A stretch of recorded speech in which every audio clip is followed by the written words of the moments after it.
অজ্ঞানতিমিরান্ধস্য জ্ঞানাঞ্জনশলাকয়া চক্ষুরুন্মিলিतं येन তস্मै শ্রী গুরবে নমঃ।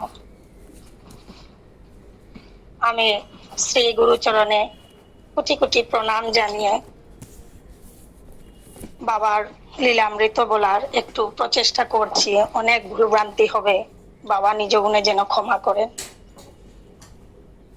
আমি 2023 সালের কথা বলছি। 2023 সালে যখন বাবা এজার বাড়ি আমাদের শ্রদ্ধেয় কুলমণি মামার বাড়িতে পদার্পণ করেছিলেন, তখন আমাদের গুরু বাবার যে সৎসঙ্গ, এই সৎসঙ্গে প্রাতকালীন যে সৎসঙ্গের প্রোগ্রাম হয়, অনুষ্ঠান হয়, আমাদের শ্রদ্ধেয় গোপাল মামা কর্তৃক, আমার তারিখটা ঠিক মনে নেই, সেই দিন গোপাল মামা কর্তৃক এক অনুষ্ঠানের আয়োজন করেছিলেন যে গুরু বাবার সামনে বসে সবাই, লঙ্কাবাসী সবাই অনুষ্ঠান করবে। তো যথারীতি আমরা সবাই 3টা থেকে উঠে রেডি হয়ে আমরা 6টার আগে আগে গুরু বাবাকে দর্শন করতে আসি আর অনুষ্ঠানের প্রস্তুতি নিয়ে আসি। সেই হিসেবে আমি নিজে প্রতিমা, মণিবালা, সঙ্গীতা, আমাদের শ্রদ্ধেয় কৃষ্ণা মামি, আমাদের শ্রদ্ধেয় মামা সকলেই ছিলেন, বর্ষা বোন, সকলেই ছিলাম আমরা। তো বাবাকে সামনে বসানো হলো, বাবার আসনে বাবা, আর আমরা সামনে বসে সবাই অনুষ্ঠান করার প্রস্তুতি নিয়ে বসেছিলাম। তখন বাবার চরণে আমরা ফুল পুষ্প নিবেদন করে আমরা অনুষ্ঠানের জন্য বসে রইলাম। তখন মামা এক এক করে নাম ডাকলেন আর আমরা বাবার সামনে বসে সেই অনুষ্ঠানে যোগ দিয়ে আমরা বাবার সামনে গুরু প্রণাম, গুরু মানস পূজা, মর্নিং প্রেয়ার, শিব বন্দনা, তুলসী বন্দনা, সবকিছুই আমরা বাবার সামনে বসে আমরা পরিবেশন করেছিলাম। তো এই যে একটা স্বর্গীয় একটা পরিবেশ, আমরা এতই সৌভাগ্যবান বলে মনে করেছিলাম যে গুরু বাবা নিজে সামনে বসে আছেন আর বাবার সামনে বসে আমরা অনুষ্ঠান করেছিলাম। সেই যে অনুভব বলে বোঝাতে পারবো না। তারপর আমি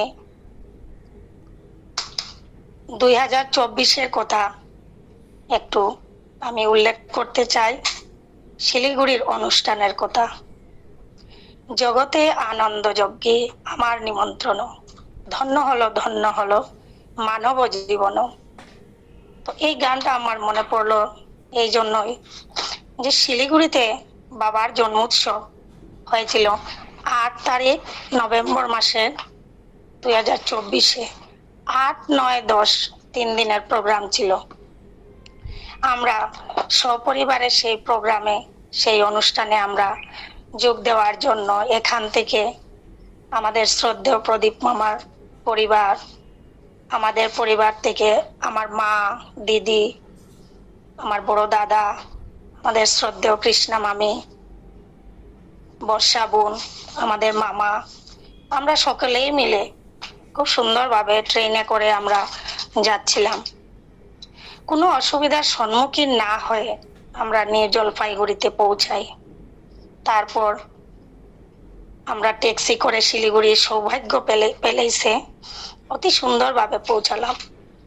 যদিও আমরা সুন্দরভাবে পৌঁছিয়েছি, ট্রেন কিন্তু একটু লেট ছিল, সেই জন্য আমরা সৌভাগ্য পেলেছে উপস্থিত হয়ে দেখছিলাম গুরু পূজা, নারায়ণ পূজা সমাপনান্তে সিন্নি মহাপ্রসাদ বিতরণ হচ্ছিল ডাইনিং হলে। আমরাও যথারীতি আমাদের স্নান সেরে আমরা মহাপ্রসাদ গ্রহণ করার পূর্বে আমাদের শ্রী শ্রী গুরু গোবিন্দের দর্শনের জন্য গুরু বাবার সম্মুখে গিয়ে উপস্থিত হই। নররূপী নারায়ণ দর্শন লাভ করে আমরা তখন বাবা আমাদেরকে বললেন যে প্রসাদ নাও, প্রসাদ তো নাওনি, এখন গিয়ে প্রসাদ নাও। তো আমরা বাবার আজ্ঞা পেয়ে আমরা প্রসাদ নিলাম ডাইনিং হলে গিয়ে। তখন বাবাকে আমি বলেছিলাম যে বাবা, দুদিন আগে আমাদের শ্রদ্ধেয় প্রাণ গোবিন্দ দাদা সৎসঙ্গের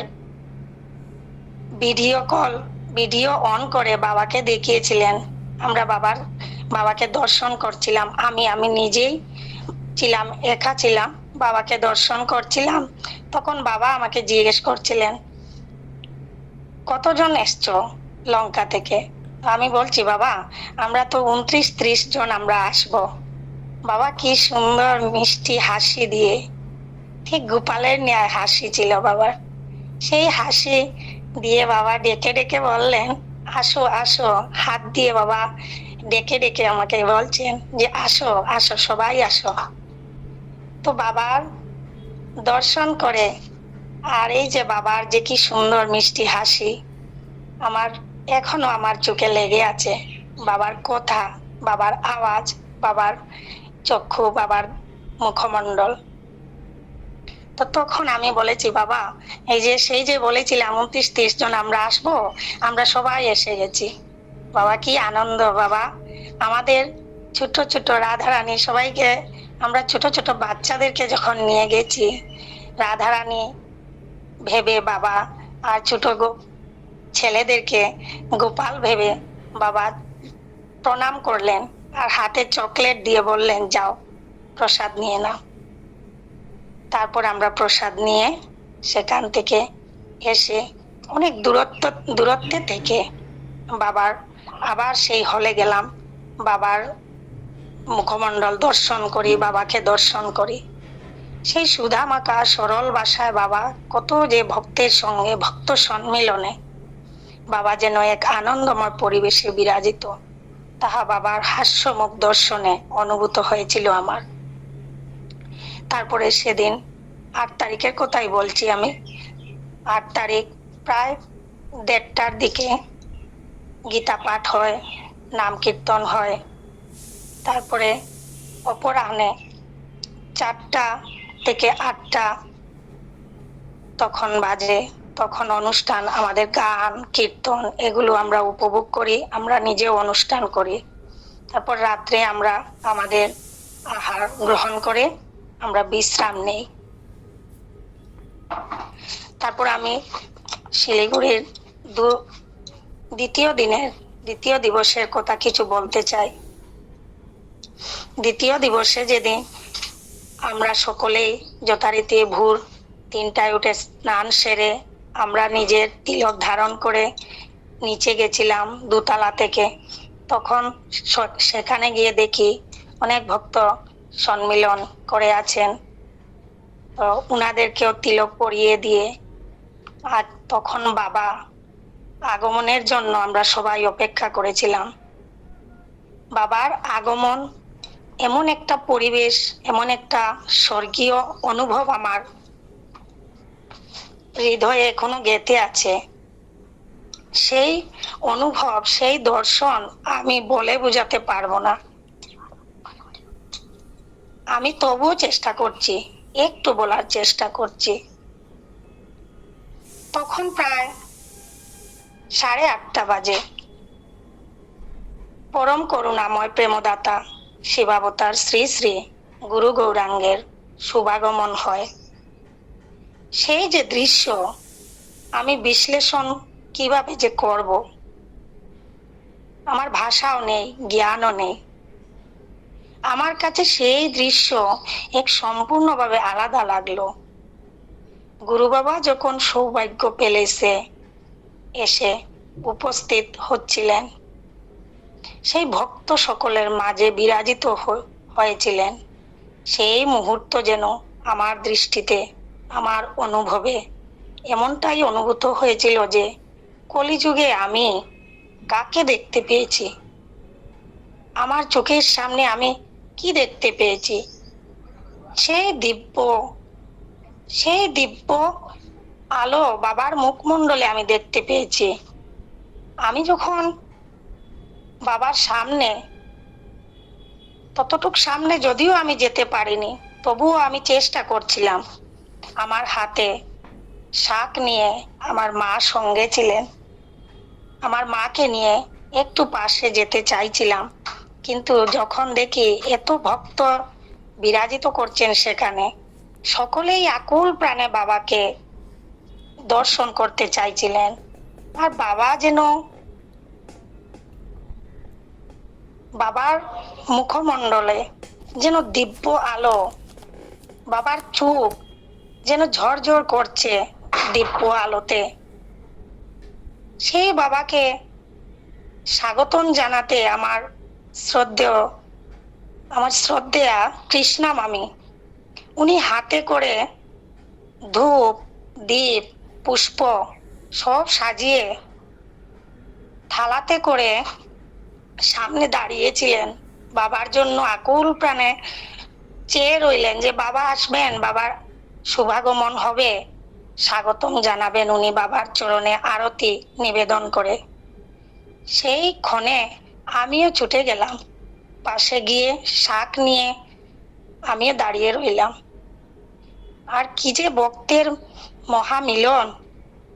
অনেক ভক্ত আমি দেখেছি ভূমিষ্ঠ হয়ে দণ্ডবোধ করেছিলেন বাবাকে, আর বাবা কি সুন্দর করে দণ্ডবোধ গ্রহণ করলেন। বাবা যখন সামনে এসছিলেন তখন আমি নিজে শাক বাজিয়েছি, এদিকে আমার শ্রদ্ধা কৃষ্ণা মামি, তৎসঙ্গে কত যে ভক্ত, পিছনে কত যে ভিড়, ভক্তের ভিড়, সকলেই বাবার চরণ ছুঁয়ে একটা প্রণাম করার জন্য আকুল হৃদয়ে চেষ্টা করছেন। কেউ পারছেন, কেউ পারছেন না।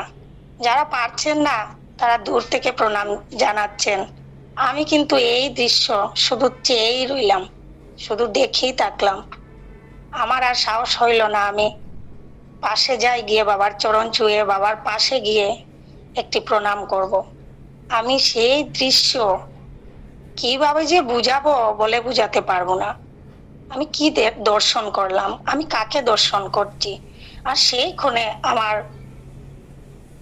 হৃদয়ে আমার এমনটাই অনুভব হয়েছিল যে না, আমি তো কলিযুগে, আমি তো চৈতন্য মহাপ্রভু, ইনি আমি দেখতে পাচ্ছি। তো এই যে বাবার রূপ, সেই যে বাবার আগমন, সেই যে স্বর্গীয় সুখ, স্বর্গীয় পরিবেশ, আমি জীবনেও ভুলবো না। আমার যেন এই অনুভব, এই দৃশ্য আমার যেন শেষ নিঃশ্বাস পর্যন্ত আমার হৃদয়ে গাঁথা থাকে। আমি এই বলেই শ্রী গুরুচরণ আশ্রিতা প্রতিমানাথ এখানেই সমাপন করলাম। প্রণাম।